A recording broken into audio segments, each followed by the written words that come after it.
자, 한번 해볼게요. 여기 아까 앞쪽에 하려고 했던 7번, 그죠? 7번에 대한 관련 내용인데, 페이지는 45페이지가 되겠습니다.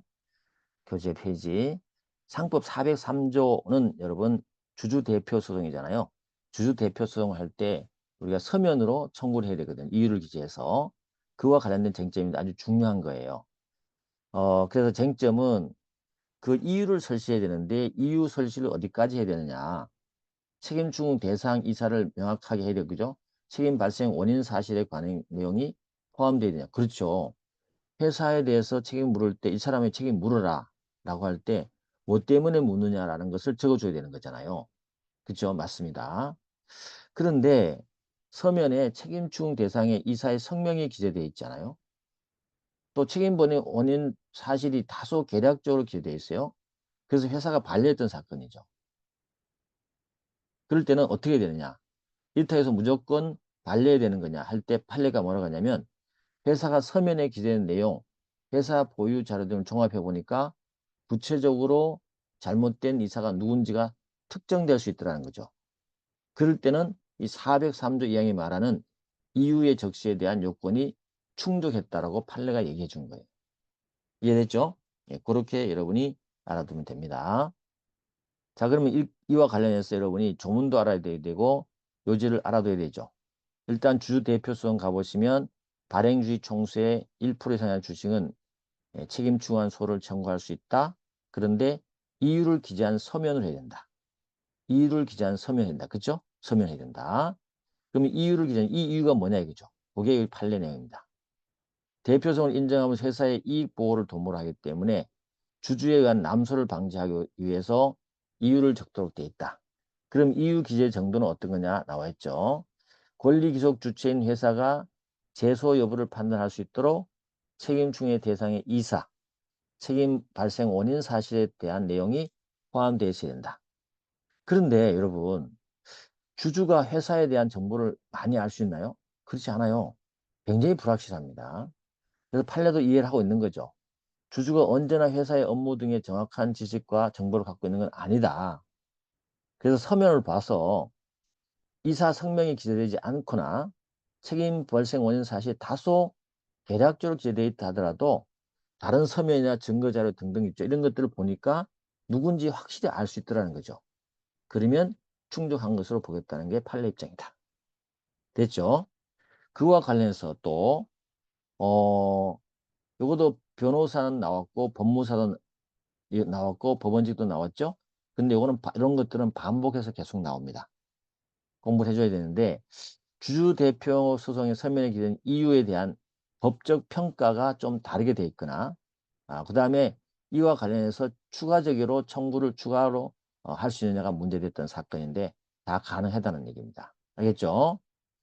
그럼 우리 중요 쟁점은 여기서 1번하고 4번하고 5번이에요. 나머지는 앞에서 얘기했던 그 판례와 동일하기 때문에 보지 않고요. 1번 쟁점은 뭐였냐면 이런 겁니다. 자본 감소를 위한 주식 소각 절차에 하자가 있고, 이사가 주식 소각 과정에서 법령을 위반해서 손해를 끼쳤습니다.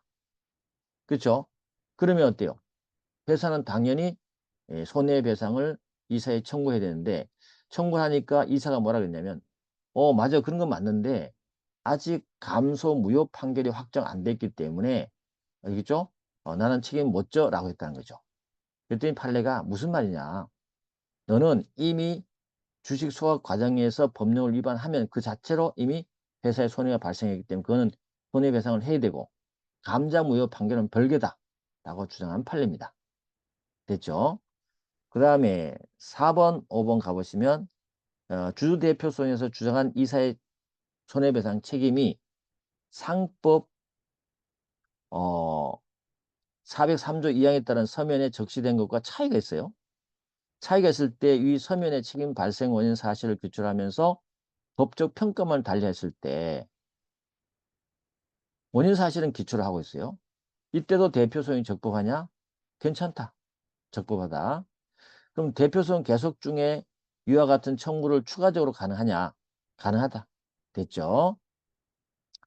자, 그래서 이제 관련 조문 399조 이사가 고의 또는 과실로 법령 또는 정관에 위반한 행위를 하잖아요. 임무를 계류했을 때 이사는 회사에 대해서 연대해서 손해배상 책임을 질 수 있다. 요거는 위반 행위를 해서 회사에 손해 발생하면 바로 발생하는 거예요. 알겠죠? 그 다음에 이제 감자무효의 업무를 하다가 감자무효소가 제기했다 하더라도 감자무효소는 별개 문제예요. 손해배상은 이미 발생했기 때문에 손해배상은 별도로 청구할 수 있다. 이게 판례 입장이에요. 아시겠죠? 자, 주주대표성, 뭐, 아까 봤던 2항에서 이유를 기재한 서면을 해야 되는데, 이게 이 법적 평가를 달리하는 내용이 들어왔을 때 적법 환가가 문제됐던 겁니다. 요지 복습하겠습니다. 자, 법령을 위반한 때 행위 자체가 이사가요, 회사의 채무불이행에 해당되기 때문에 특별한 사정이 없는 손해배상 책임은 바로 발생한다. 됐죠? 그 다음에 이사가 이 자본감소 절차, 주식 수확 과정을 법령을 위반해서 회사에 손해를 끼친 사실이 인정된다.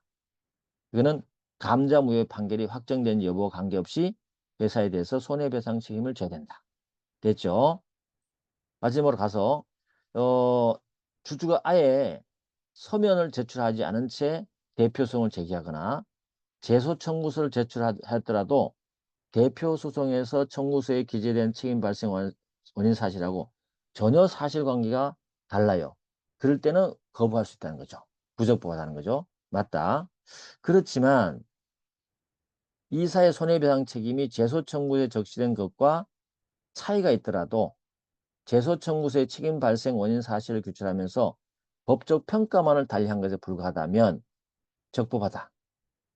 따라서 주주는 적법하게 제기된 대표 소송 계속 중에 제소 청구서의 책임 발생 원인 사실을 기초로 하면서 법적 평가만 달리한 청구를 구체적으로 추가적으로 할 수 있냐? 가능하다. 판례. 요 지문 꼭 알아두시기 바랍니다. 자, 그 다음에 우리 상장회사와 관련되는 판례가 나왔기 때문에 변호사는 변호사 시험에서 24년도 올해 나왔어요. 상장회사에서 주요주 등 이해관계자와의 거래 제한을 규정한 위반한 신용공여의 법적 의미를 얘기해 주는 겁니다. 그래서 이제 상장회사의 주요주의 신용거래를 하지 말라는 규정의 성격을 물어보는 거예요. 성격을 물어보는 것인데 우리 가서 그냥 한번 쟁점만 바로 보도록 한다면 542조의 구에 가보면 여기 신용공여를 하지 말도록 돼 있어요. 그러면 신용공여 하게 되면 이거는 강행중이기 때문에 무효입니다. 그리고 이사회 사전 승인 사호 주인이 있더라도 무효입니다.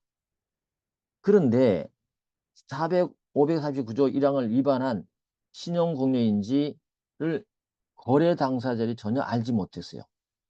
알지 못한 데에 대해서 중대한 과실도 없어요. 물론 이게 강행 규정으로 무효이지만, 그죠? 무효이지만 제3자에게 이 무효를 주장하는 것은 너무 과혹한 거 아니냐? 라고 해서 악의 중과실이 없는 제3자에 대해서는 어때요? 유효하다라고 한 판례입니다. 알겠죠? 원칙적으로 뭐예요? 무효예요. 그렇지만 악의 중과실이 없는 제3자는 이건 어때요? 무효를 주장할 수 없다는 게 판례입니다. 자, 조문을 한번 가보시면 이런 내용이에요. 상법 398조 이사 등 회사 거래.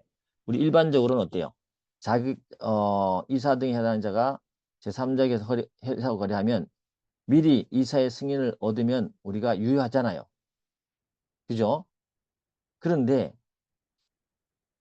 상장회사의 특징인 542조의 구에 가보시면 주요주 등 이해관계자와 거래할 때 상장회사는 주요주주 등의 어느 하나에 해당 자를 상대방을 하거나 그를 위해서 신용 공여를 해서는 안 된다.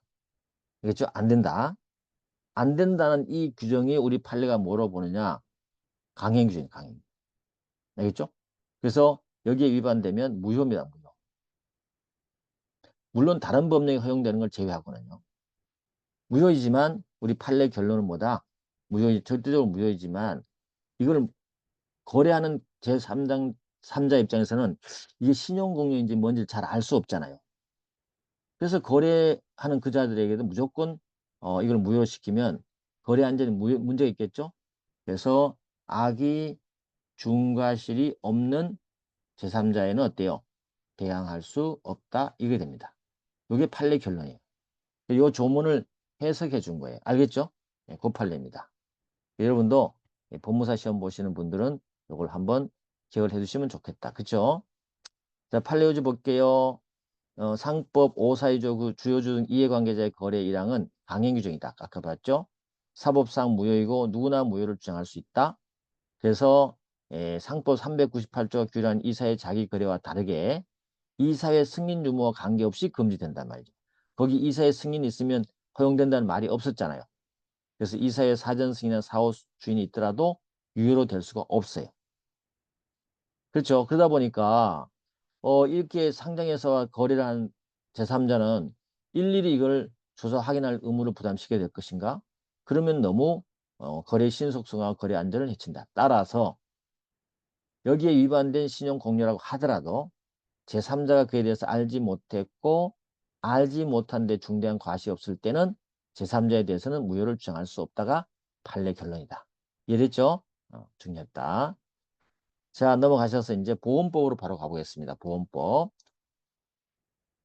보험법으로 가보시면 뭐 보험법 관련해서도 판례가 이제 몇 개가 있는데 어, 보험회사가 보험 수익자와 보험금 지급 책임의 존부에 대해서 다툼이 있어요. 그럴 때 채무부존재 확인서를 제기할 수 있느냐? 요건 전압 판례인데요. 누구의 손을 들어줬냐면 보험회사 손을 들어준 거예요. 뭐 간단하게 얘기만 하면 이제 쉽게 이해하고 우리가 빨리 결론 내릴 수 있는데 이런 겁니다.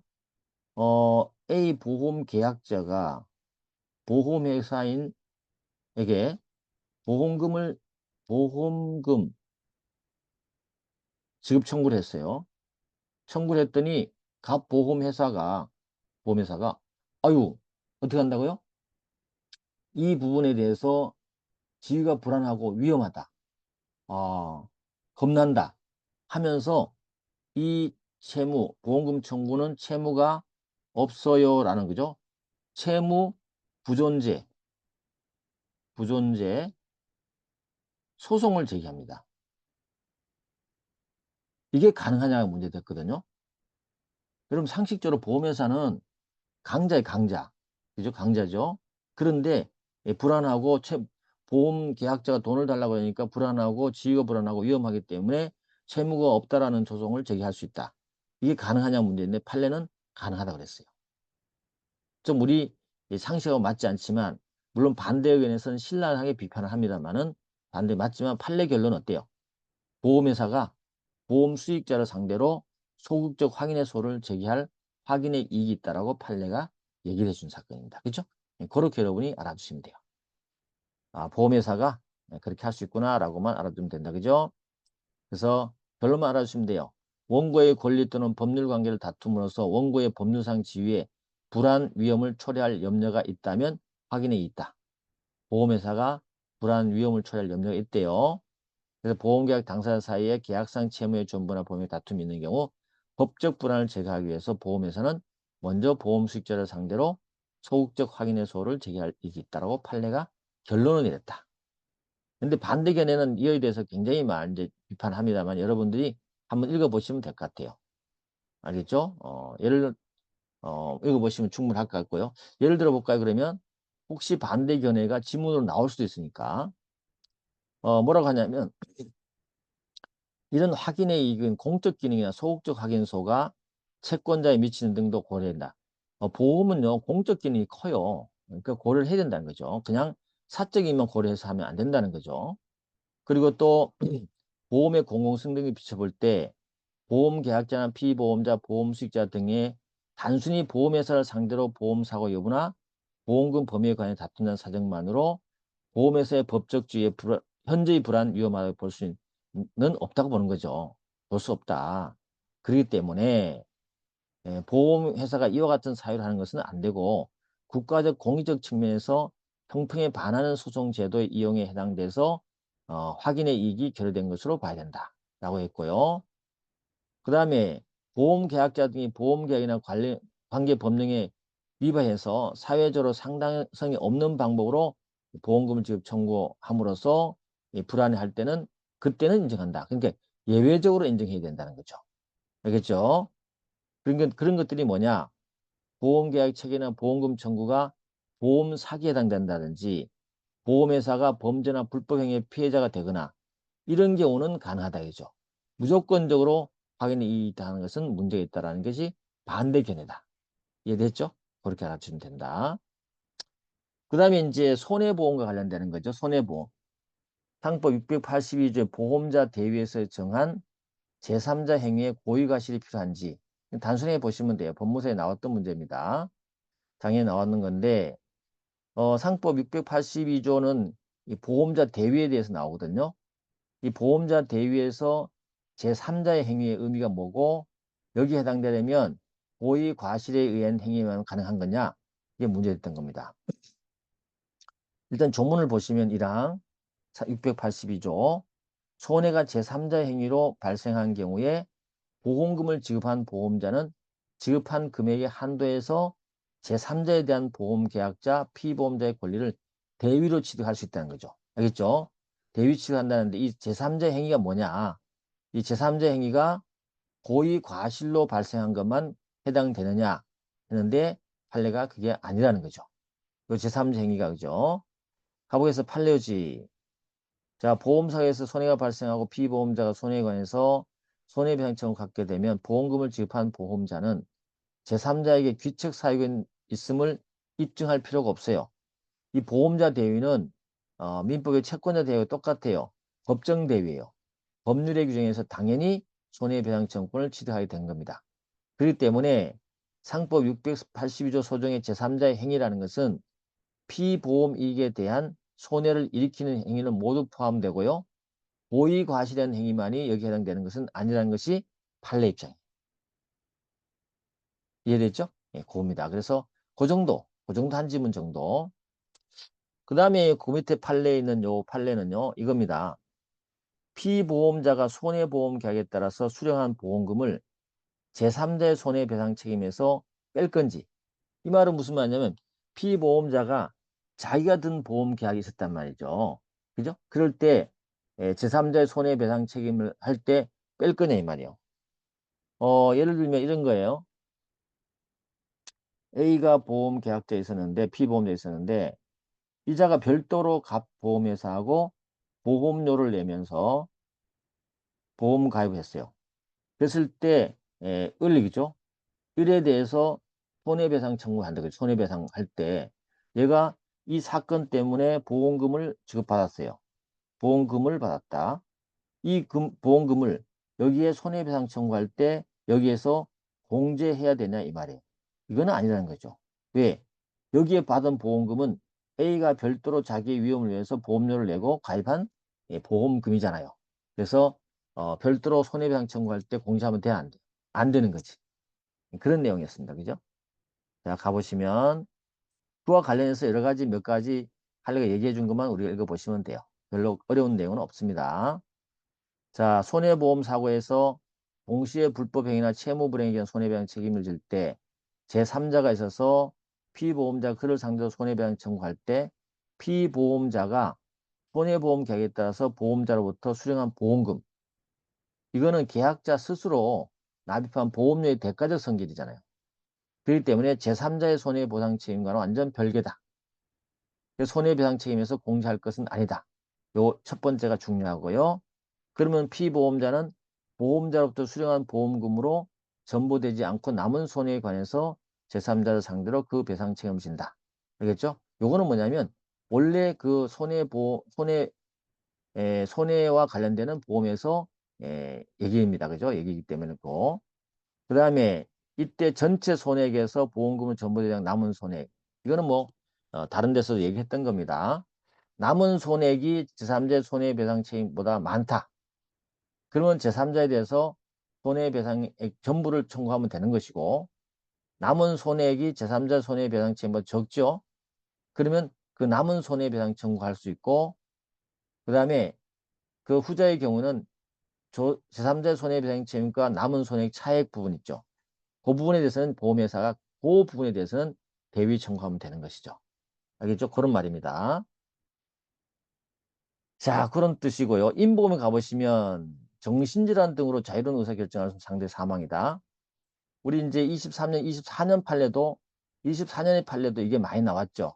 많이 나오면서 한 줄 한 줄 좀 추가적인 어떤 법리를 우리가 엮어 나갔잖아. 그죠? 그래서 24년 판례에 정신질환 관련 판례가 꽤 있었어요. 그에 대해서 제가 설명을 이미 드렸고, 여기는 이제 거기서도 언급했지만 기본적인 내용을 말합니다. 정신질환으로 자유로운 할 수 없는 상태에서 사망하면 이거는 고의 사망이 아니에요. 고의로 자살한 게 아니기 때문에 보험금을 지급해야 된다 이 말이죠. 근데 그와 관련된 약관을 살펴보시면 여기에 쟁점은 이거였어요. 사망을 보험사고로 하는 보험계획에서 자살을 보험자의 면책사유로 규정해 있더라도 정신질환 등으로 자유로운 의사결정을 할 수 없는 상태에서 사망하면 보험사고의 사망에 해당됩니까? 해당된다. 그죠? 수술한 게 아니기 때문에 그때 의사결정을 할 수 없는 상태에서 사망했는지 여부 판단 기준은 종합적으로 검토한다. 이건 아주 이제 기본적인 내용을 했던 겁니다. 자, 그래서 보험자가 면책되려면요, 659조에 가보시면 고의난 중대한 과실로 사망하게 되면 면책된단 말이죠. 근데 인보험에 가보면요, 인보험은 중대한 과실로 발생했다 하더라도 보험자는 지급 책임을 면하지 못해요.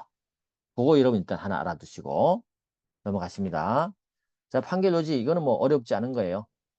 사망을 보험사고로 한 보험경에서 자살을 보험 면책 사유. 여러분 뭐 이미 다 아는 겁니다. 자유로운 의사결정을 할 수 없는 상태에서 사망의 결과를 발생한 직접적인 원인 행위가 외래 요인에 의한 것이라면 이게 정신질환이죠. 사망은 피보험자의 고의에 의하지 않은 우발적인 사고로서 보험사고인 사망에 해당된다. 됐죠? 이 판단 방법은 종합적으로 고려해서 판단한다. 이해됐나요? 그런 말입니다. 자, 음수표법에서 나온 판례가 없기 때문에 여러분들 해서 자, 여기까지 해서 여러분들에게 2021년 판례까지 제가 다 좀 일부러 빠르게라도 해서 여러분이 다 이제 짚어드렸어요. 여러분 시간이 허락된다면 21년 판례까지 한번 잘 듣고 가시면 시험장에서 매우 반가운 지문들이 여러분을 기다리고 있을 것이다. 확신합니다. 확신하고 여러분들의 좋은 점수 받아서 상법에서 보득점 받아서 반드시 합격하시기를 제가 기도하도록 하겠습니다. 수고했습니다.